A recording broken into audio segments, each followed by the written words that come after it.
This informational lecture in the Educational Psychology course by Dr. Bev Knox is titled, Students with Disabilities, Section 504. According to the Department of Education, Section 504 covers qualified students with disabilities who attend schools receiving federal financial assistance. To be protected under Section 504, a student must be determined to 1. Have a physical or mental impairment that substantially limits one or more major life activities, or 2. Have a record of such an impairment, or 3. Be regarded as having such an impairment.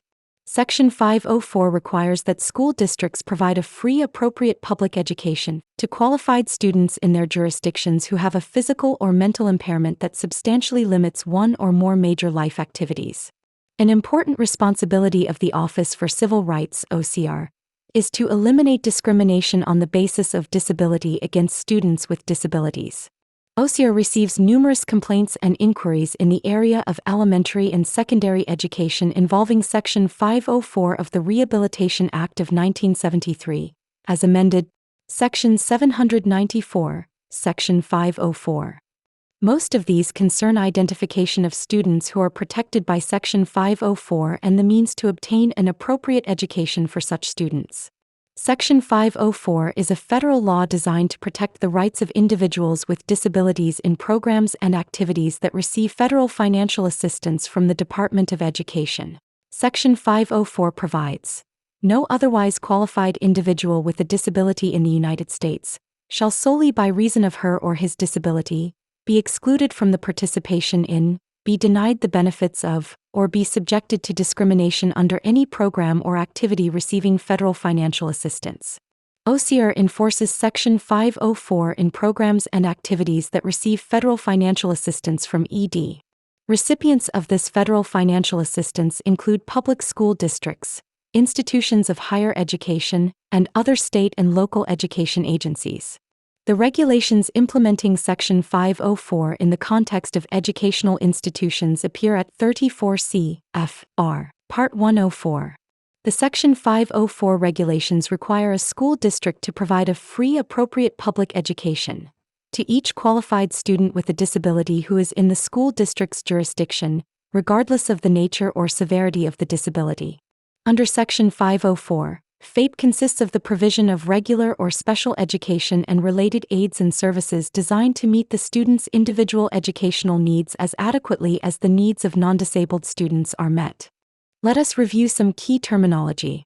The following terms may be confusing and/or are frequently used incorrectly in the elementary and secondary school context. Equal access is the equal opportunity of a qualified person with a disability to participate in or benefit from educational aid, benefits, or services.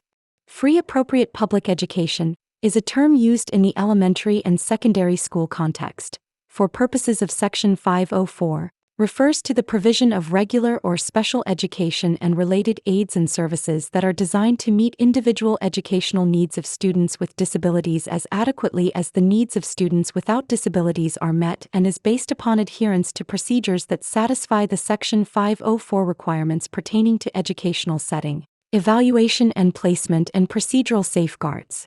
The word placement is a term used in the elementary and secondary school context. It refers to a regular and/or special educational program in which a student receives educational and/or related services. Reasonable accommodation is a term used in the employment context to refer to modifications or adjustments employers make to a job application process, the work environment, the manner or circumstances under which the position held or desired is customarily performed, or that enable a covered entity's employee with a disability to enjoy equal benefits and privileges of employment. This term is sometimes used incorrectly to refer to related aids and services in the elementary and secondary school context or to refer to academic adjustments, reasonable modifications and auxiliary aids and services in the post-secondary school context. Now let us review the term reasonable modifications. Under a regulatory provision implementing Title II of the ADA, public entities are required to make reasonable modifications in policies, practices, or procedures when the modifications are necessary to avoid discrimination on the basis of disability, unless the public entity can demonstrate that making the modifications would fundamentally alter the nature of the service, program, or activity. And lastly, the term related services. It is a term used in the elementary and secondary school context to refer to developmental, corrective, and other supportive services, including psychological, counseling, and medical diagnostic services and transportation.